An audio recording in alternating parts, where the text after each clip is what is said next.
Quero te convidar para abrir a sua Bíblia lá no Salmo de número 132. Os irmãos podem se assentar. Salmo de número 132.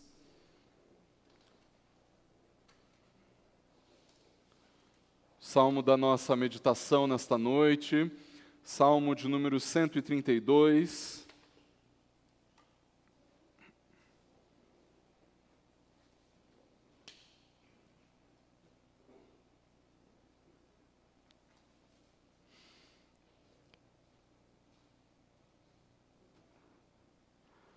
Salmo de número 132, a palavra de Deus nos diz assim: Lembra-te, Senhor, a favor de Davi, de todas as suas provações, de como jurou ao Senhor e fez votos ao poderoso de Jacó.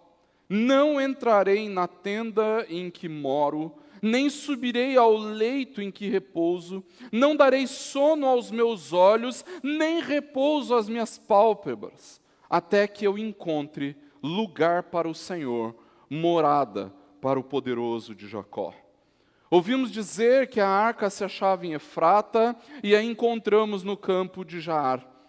Entremos na sua morada, adoremos ante o estrado de seus pés. Levanta-te, Senhor, entra no lugar do teu repouso, tu e a arca de tua fortaleza. Vistam-se de justiça os teus sacerdotes e exultem os teus fiéis.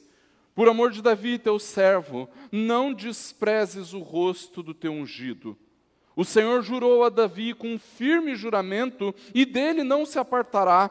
Um rebento da tua carne farei subir para o teu trono. Se os teus filhos guardarem a minha aliança e o testemunho que eu lhes ensinar, também os seus filhos se assentarão para sempre no teu trono. Pois o Senhor escolheu a Sião, preferiu-a por sua morada.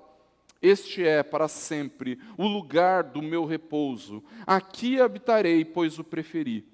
Abençoarei com abundância o seu mantimento e de pão fartarei os seus pobres. Vestirei de salvação os seus sacerdotes e de júbilo exultarão os seus fiéis. Ali farei brotar a força de Davi. Preparei uma lâmpada para o meu ungido. Cobrirei de vexame os seus inimigos, mas sobre ele florescerá a sua coroa. Vamos orar, queridos irmãos. Feche seus olhos, abaixe sua cabeça. Eu quero orar com você. Nesse momento em que nós nos preparamos para ouvirmos a palavra do Senhor, quero te convidar para silenciosamente, mais uma vez, orar ao Senhor, clamando pela sua graça, para que Ele misericordiosamente fale aos nossos corações através da pregação. Vamos orar? Feche seus olhos, oremos silenciosamente por breves instantes.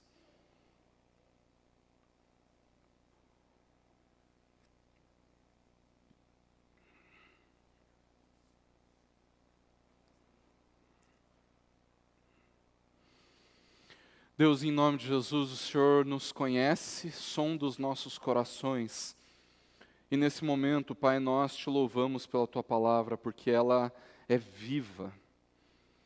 E nós clamamos, Deus, para que o Teu Santo Espírito que habita entre nós e que passeia na nossa vida, na nossa igreja, neste momento aqui, nós clamamos para que o Senhor fale aos nossos corações. Deus, eu clamo também para que o Senhor fale aos corações dos meus irmãos e irmãs que estão cultuando, adorando o Senhor de casa, que o Senhor ministre na vida deles também, e que em tudo nós sejamos impactados e transformados pela Tua palavra através do Teu Espírito. Age com graça, a Deus, é o que nós te pedimos, em nome e para a glória do Senhor Jesus. Amém. Quando eu comecei a faculdade de jornalismo, queridos, eu lembro que em uma das primeiras aulas, e isso é bastante comum, o professor pediu para que todos se apresentassem e dissessem por que haviam escolhido o curso de jornalismo. É verdade que uma parte dos alunos confessou que simplesmente não fazia ideia do que estava fazendo ali. Outros, no entanto, olharam para suas próprias aptidões e falaram assim: olha, eu gosto muito de ler e escrever, então eu acho que o jornalismo é a profissão ideal para mim.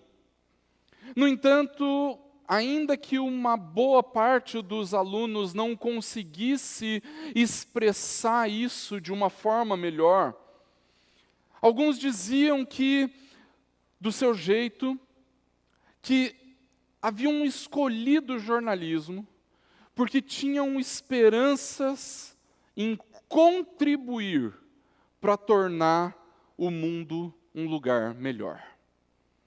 Eu lembro que essas primeiras apresentações foram decisivas para mim quando eu decidi deixar a carreira de jornalista de lado para ir ao seminário e me preparar para ser pastor, porque eu tive a simples convicção de que o jornalismo não era capaz de tornar o mundo um lugar melhor, mas o Evangelho sim.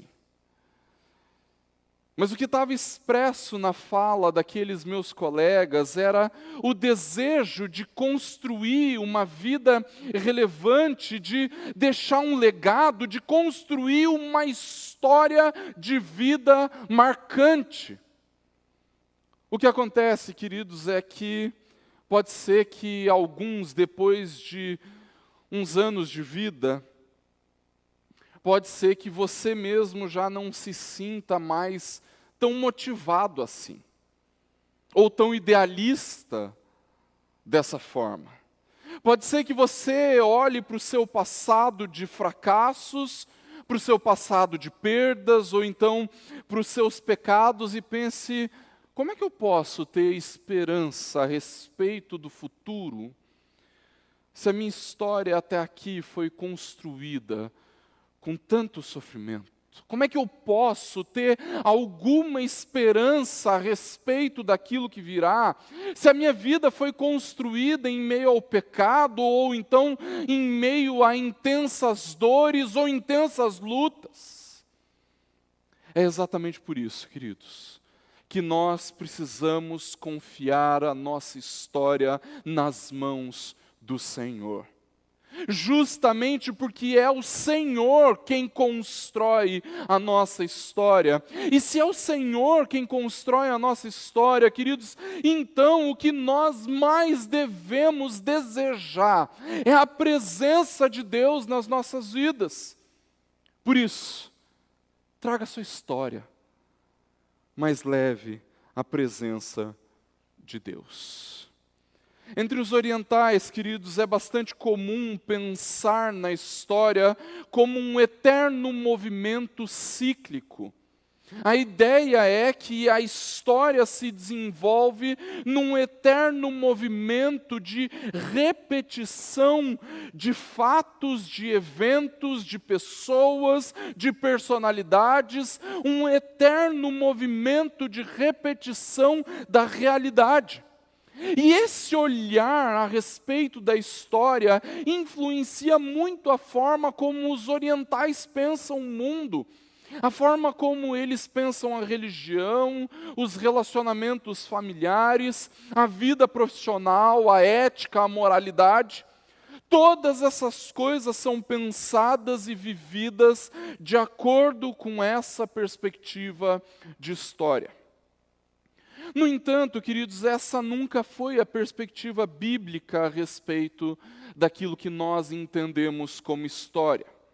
E exatamente por isso nós pensamos a história de maneira linear, um evento após o outro, um acontecimento após o outro, uma história que tem começo, meio e fim.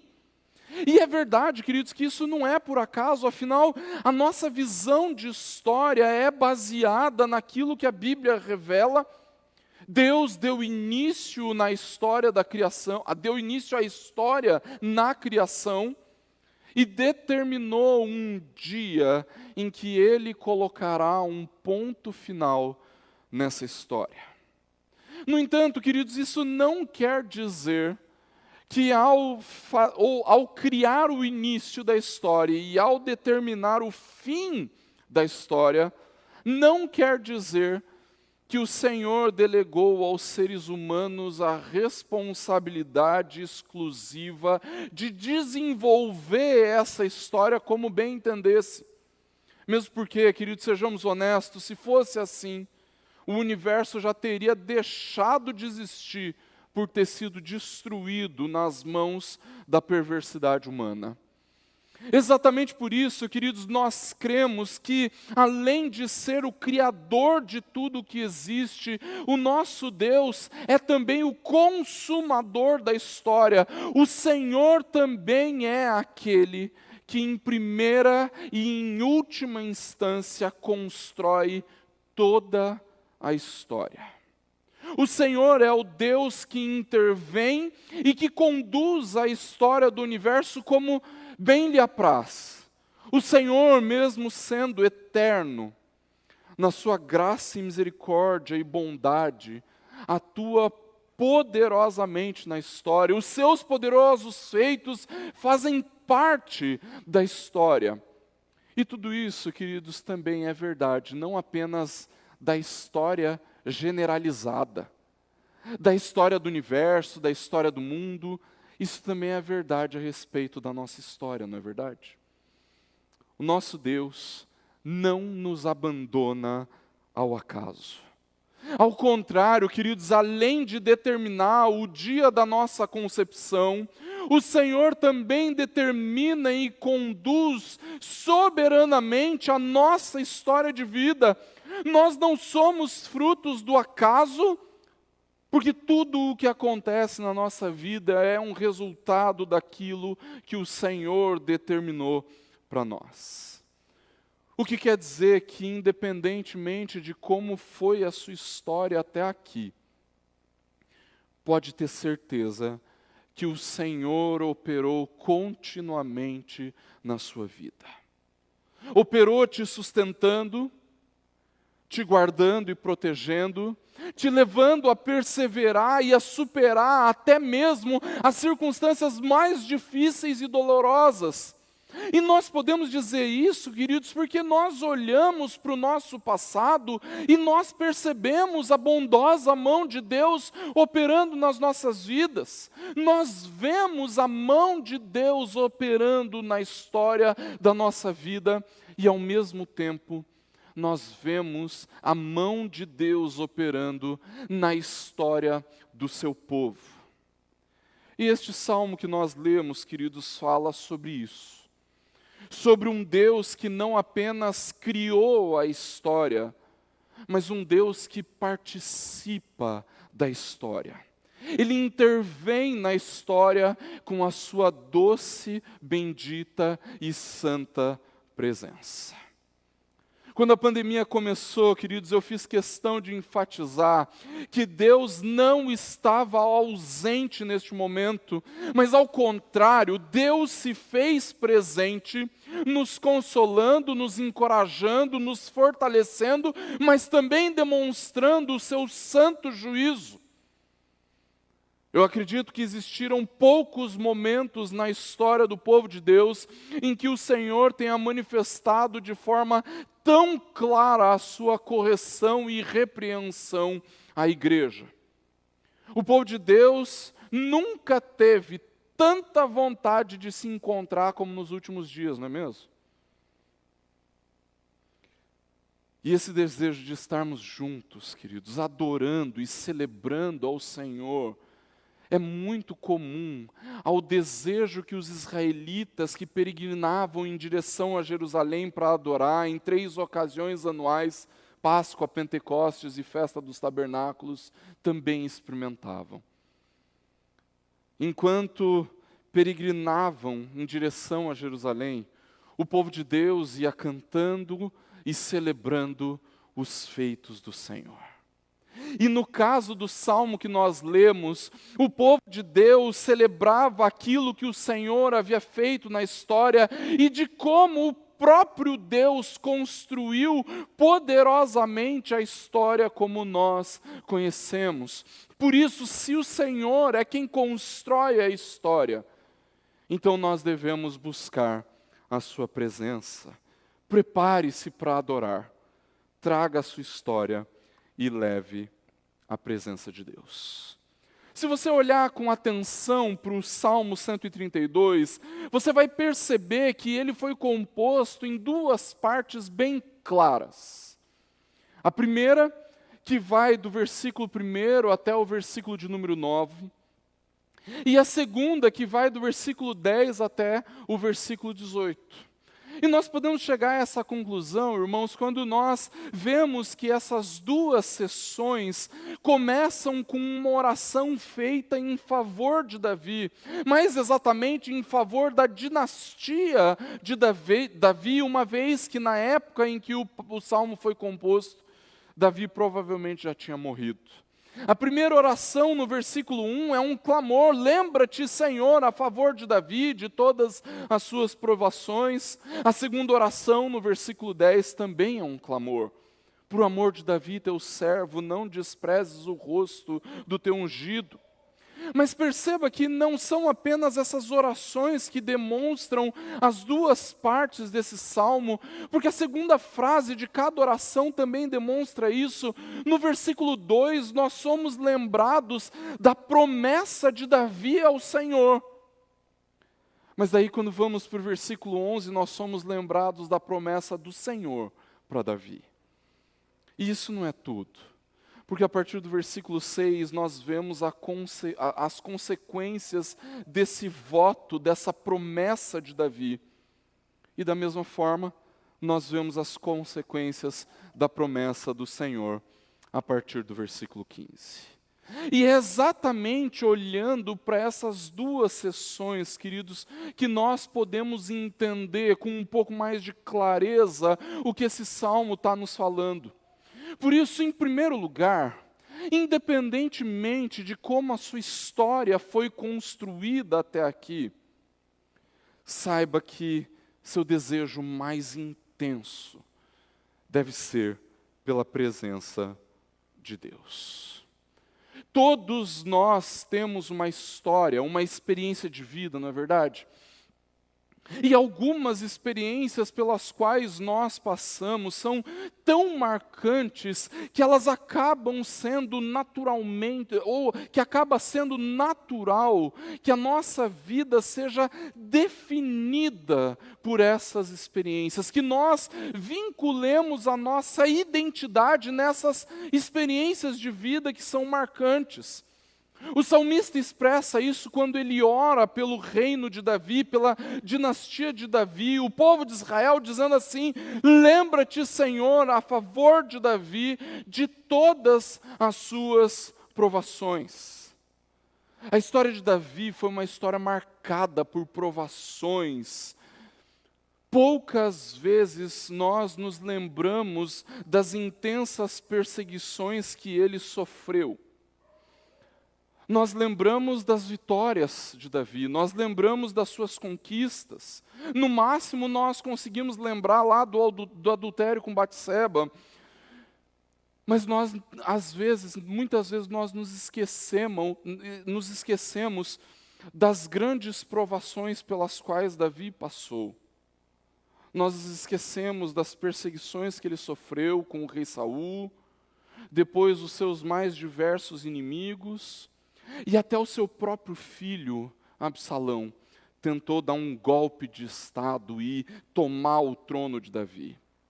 Davi viveu lutas intensas, batalhou terríveis batalhas, viu amigos e companheiros morrendo, viu a perversão e a idolatria do seu povo. Quantas provações Davi viveu. Mas assim como Davi, queridos, nós também temos a vida marcada por provações, não é verdade? Todos nós experimentamos as lutas, o luto, a dor, a tristeza, o sofrimento, as dificuldades. Todos nós passamos por isso. Se alguém me disser que até então a sua vida foi a mil maravilhas, eu vou achar que essa pessoa tem um mês de vida, ou então que ela não sabe avaliar muito bem a sua história. Mas não tem problema, irmãos, porque essa é a experiência humana. Por causa da queda, nós enfrentamos e sempre enfrentaremos muitas provações. Não tem problema que nós olhemos para o nosso passado, para a nossa história e vejamos lá as quantas dores nós enfrentamos, ou percebermos quantas dificuldades nós passamos, quanto sofrimento nós já tivemos que superar. Não tem problema, essa é a essência da vida humana. Por causa da queda, nós enfrentamos e enfrentaremos provações. O problema, queridos, é que nós muitas vezes nos deixamos definir pelo sofrimento que nós vivemos. Existem algumas pessoas que encontraram a sua identidade nas provações, levam uma vida de murmuração e lamento, porque tiveram sim uma vida sofrida, mas deixaram que as provações definissem as suas vidas. No entanto, não foram as provações que definiram a vida de Davi. Foi a presença de Deus. E da mesma forma, queridos, as provações não podem definir a nossa vida. É na presença de Deus que nós encontramos a nossa identidade. A grande prova disso, irmãos, é que o grande anseio pela presença de Deus moldou os sonhos e planos de Davi. Veja como o salmista descreve isso nos versículos 2 a 5, de como jurou ao Senhor e fez votos ao poderoso de Jacó. Eu não entrarei na tenda em que moro, nem subirei ao leito em que repouso, não darei sono aos meus olhos, nem repouso às minhas pálpebras, até que eu encontre um lugar para o Senhor, morada para o poderoso de Jacó. Quando Davi foi ungido rei de Israel, queridos, a presença do Senhor era percebida por um tabernáculo que peregrinava por todas as tribos de Israel. E Davi não achava justo que ele mesmo estivesse vivendo num palácio, enquanto Deus não tinha um templo para ser adorado, para reunir o seu povo e esse povo celebrar ao Senhor. E por conta disso, Davi fez tudo o que ele podia para construir um templo em Jerusalém. É verdade, queridos, que o Senhor impediu Davi de construir esse templo, porque Davi foi um homem de guerra, um homem que já havia derramado muito sangue. Muitas vezes, irmãos, as nossas motivações, sonhos e planos são moldadas pelo desejo que nós temos de deixar um legado, de construirmos algo relevante no mundo, o desejo de obtermos algum reconhecimento ou então alguma glória pessoal. É verdade que dificilmente alguém poderia nos acusar disso, uma vez que essas motivações egoístas e que são centradas em nós mesmos nem sempre são tão fáceis de perceber. Nós mesmos temos dificuldade para percebermos elas no nosso coração. Mas se nós prestarmos atenção naquilo que a Bíblia conta sobre a vida do rei Davi, sobre tudo o que ele fez, então nós veremos o quanto ele ansiou por construir essa morada de Deus. O anseio pela presença de Deus, queridos, moldou os sonhos e os projetos pessoais do rei Davi. Pense bem, existem poucas coisas que um rei não pode ter. Ele podia ter o que ele quisesse, ele podia ter simplesmente usufruído daquilo que ele já tinha conquistado, apenas colocando o seu exército para defender o reino. No entanto, queridos, o desejo pela presença de Deus moldou os sonhos de Davi. Será que, honestamente, essa tem sido a motivação do nosso coração, irmãos? Essa semana, as lideranças da nossa igreja, as diretorias das sociedades internas e departamentos começaram a planejar o ano de 2021. Será que as coisas que nós vamos sonhar e planejar são de fato motivadas pelo anseio que nós temos pela presença de Deus? E a sua vida profissional? Qual é o motivo que levou você a escolher a sua profissão? O que é que te leva a se desgastar tanto no trabalho? Será que não é o desejo de ter algum tipo de reconhecimento ou uma glória pessoal por causa da sua profissão? Será que é realmente o desejo de glorificar a Deus com a sua profissão? Ou uma aposentadoria tranquila a sua real motivação? O anseio pela presença de Deus, queridos, precisa moldar todas as nossas motivações. O anseio pela presença de Deus tem que moldar todos os nossos sonhos e planos, irmãos. E como consequência do voto que Davi faz ao Senhor, um voto que manifestava que todos os seus sonhos eram motivados pela presença de Deus, a vida do povo de Deus é marcada pela adoração e pela retidão. É isso que o salmista nos diz. Olha só, ouvimos dizer que a arca se achava em Efrata e a encontramos no campo de Jaar. Entremos na sua morada, adoremos ante o estrado de seus pés. Davi assumiu o trono em uma circunstância absolutamente delicada, irmãos. A arca havia sido tomada pelos filisteus e o rei Saul estava morto e morreu de uma maneira bastante trágica, em meio à guerra. Tudo isso fazia com que o povo de Israel estivesse completamente desesperançoso a respeito do futuro. No entanto, queridos, depois de derrotar os filisteus, Davi resolve trazer a arca que estava em Efrata, no campo de Jaar, de volta para Jerusalém. A arca era o grande símbolo da presença de Deus em meio ao seu povo, e esse símbolo era tão real, irmãos, que os israelitas chegavam a pensar a arca de Deus como se fosse efetivamente a presença de Deus. No entanto, o que parecia claro aos israelitas nem sempre é tão fácil de entender para nós, irmãos. A verdade é que a presença de Deus entre o seu povo tinha um motivo.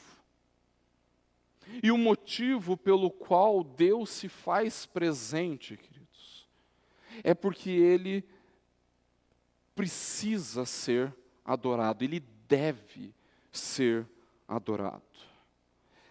Essa é a convocação que a presença de Deus nos faz, queridos. Se Deus está presente, Ele deve ser adorado. Se você observar a nossa liturgia, você vai ver que sempre a primeira coisa que nós fazemos é adoração.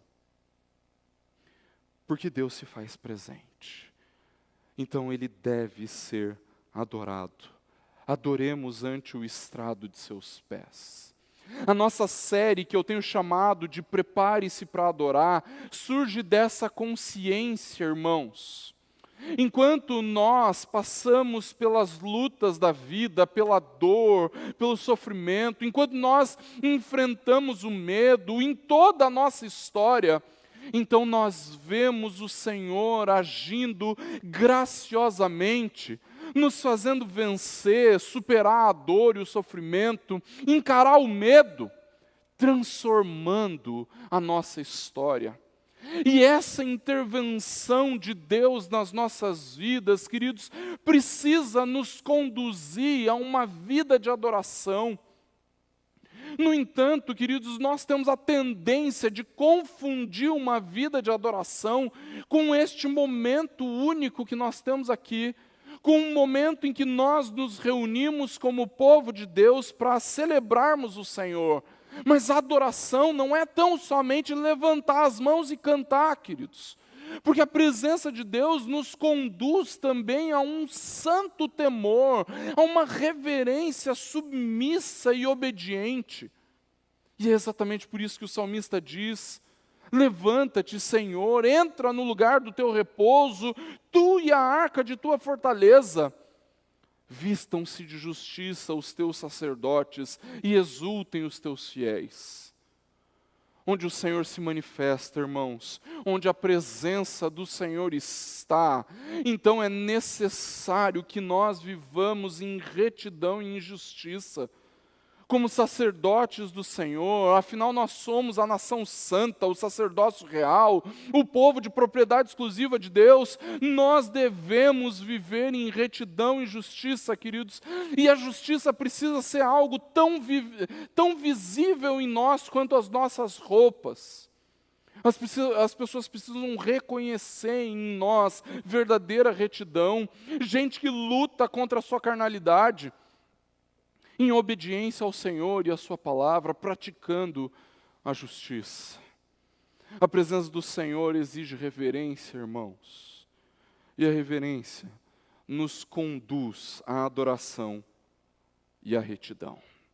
Ah, pastor, então quer dizer que se eu viver todas essas coisas, então eu vou ter a minha história transformada, e então eu vou viver na presença de Deus, é isso? Não. Não é bem assim. Na verdade, é ao contrário. É a presença do Senhor que faz com que a história fosse completamente diferente do que ela poderia ter sido. Foi a ação poderosa e soberana de Deus que transformou a história de Davi e que tem transformado a história do povo de Deus ao longo dos séculos. É por isso que, em segundo lugar, independentemente de como a sua história foi construída até aqui, saiba que é na presença do Senhor que nós encontramos sentido para toda história. A segunda parte desse salmo começa com uma nova oração, com um novo clamor. Por amor de Davi, teu servo, não desprezes o rosto do teu ungido. E a resposta de Deus a essa oração é uma promessa. O Senhor jurou a Davi com um firme juramento, e dele não se apartará. Um rebento de tua carne farei subir para o teu trono. Se os teus filhos guardarem a minha aliança e o testemunho que eu lhes ensinar, também os seus filhos se assentarão para sempre no teu trono. A promessa de Deus a Davi é que se os descendentes do rei fossem fiéis ao Senhor, então Deus faria com que a dinastia de Davi reinasse para sempre sobre o povo de Israel. Entretanto, queridos, nós sabemos como essa história se desenvolveu, não é verdade? A descendência de Davi não era nem um pouco piedosa. E a cada nova geração, um rei perverso aparecia. E o povo sofria. E a aliança e o testemunho do Senhor era pervertido entre o povo. E por isso, o reino se perdeu. Primeiro Israel, com a sua divisão após a morte de Salomão, e alguns anos mais tarde Judá também. O pecado dos reis de Judá fizeram com que eles fossem eliminados, riscados da história. No entanto, nem mesmo toda essa perversidade, nem mesmo toda essa maldade frustrou a promessa de Deus. Isso porque, irmãos, o próprio Deus levantou um descendente de Davi, que foi absolutamente fiel à aliança e ao testemunho do Senhor. Jesus, o filho de Davi, cumpriu a aliança. E a perfeita obediência de Jesus o capacitou para ser o redentor da história que nós precisávamos. O nosso rei é o nosso Salvador. Os pecados dos reis de Judá, da dinastia de Davi, não determinaram a história do povo de Deus, porque Deus providenciou um rei perfeito, fiel à aliança, totalmente obediente aos testemunhos do Senhor, e esse rei é o redentor do povo de Israel. O rei Jesus é o salvador da igreja, queridos. Irmãos, nem mesmo os nossos pecados são capazes de determinar a nossa história. Se as provações não podem determinar a nossa história, então os nossos pecados também não. Você não precisa se preocupar com o tamanho da sua iniquidade. Você não precisa se preocupar com a gravidade do seu pecado. Jesus dá sentido para a sua história, porque Ele é o Redentor perfeito, o Rei que pagou o preço do nosso pecado e que agora dá sentido para a nossa história, redime a nossa história, independentemente daquilo que nós vivemos até aqui. E tudo isso é verdade, irmãos, porque a presença de Deus não é determinada pelos nossos esforços, ou pelos nossos méritos, ou pela nossa vontade, mas a presença de Deus é baseada nos méritos de Cristo, o nosso Rei. E Deus expressa a sua vontade, garantindo a sua presença em meio ao seu povo, por causa da redenção que Ele mesmo opera em Cristo. Olha o que o salmista nos diz: pois o Senhor escolheu a Sião, preferiu-a por sua morada, este é para sempre o lugar do meu repouso, aqui habitarei, pois o preferi. O salmista nos diz, queridos, que foi a livre escolha de Deus que o fez habitar entre nós. Uma manifestação da sua livre vontade. A presença e a habitação de Deus é o resultado da sua vontade e não dos nossos esforços, queridos.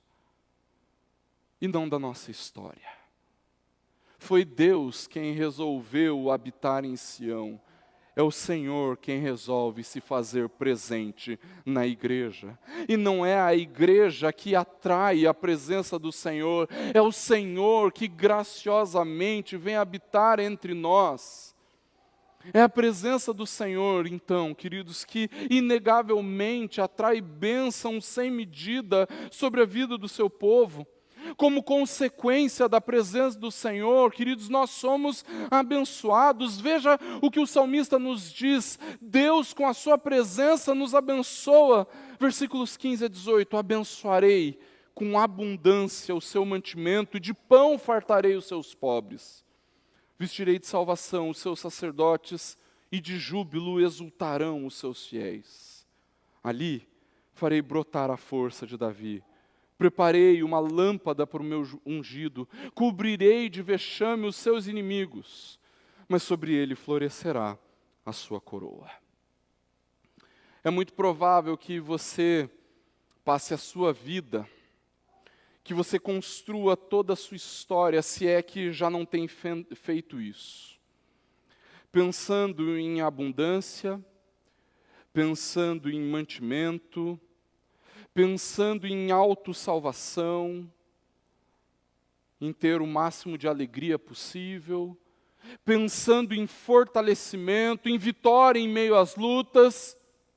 É isso que normalmente nos motiva a vivermos, é isso que normalmente nos motiva a trabalharmos. Normalmente, queridos, são essas coisas que nos levam a querer construir uma história, a nossa provisão, a nossa autossalvação, os nossos sonhos, a abundância, a alegria, a vitória em meio às lutas. Mas sejamos honestos, irmãos. Quantas vezes você já se viu, já se percebeu absolutamente frustrado por não conseguir alcançar estas coisas? Quantas vezes você já viu a sua história afundar por causa de provações, por causa do sofrimento ou por causa do seu próprio pecado? No entanto, quando o Senhor vem habitar nas nossas vidas, se a sua presença é o que nós mais desejamos, então, queridos, nós podemos confiar que Ele vai derramar das suas bênçãos sobre nós. Não porque nós merecemos, não porque nós nos esforçamos bastante, não porque nós construímos a nossa história assim ou assado, mas porque o próprio Deus, graciosa e soberanamente, molda e conduz a nossa história.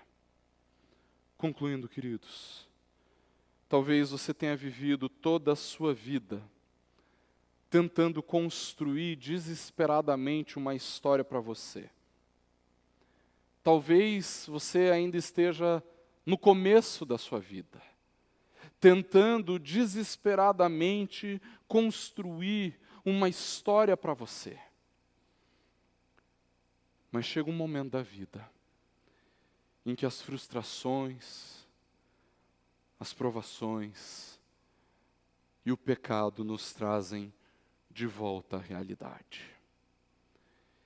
E então, queridos, nós percebemos o quanto nós temos corrido inutilmente, ansiando por coisas que nunca podem verdadeiramente deixar um legado, desejando e almejando coisas que não podem construir um futuro, nem ao menos nos dar uma vida confortável. Quantas vezes, queridos, nós estimamos por coisas que já ficaram longe demais do nosso alcance. Nesse momento, então, nós começamos a correr o risco de nos definirmos baseados naquilo que aconteceu na nossa vida. Bom, essa é a minha história, né? História de frustração, de dor, de sofrimento, história de lutas, de provações, história de pecados. Essa é a minha vida. No entanto, é no momento em que nós percebemos isso, queridos, que nós devemos olhar para o Senhor e perceber que a nossa história não pode ser definida pela nossa experiência.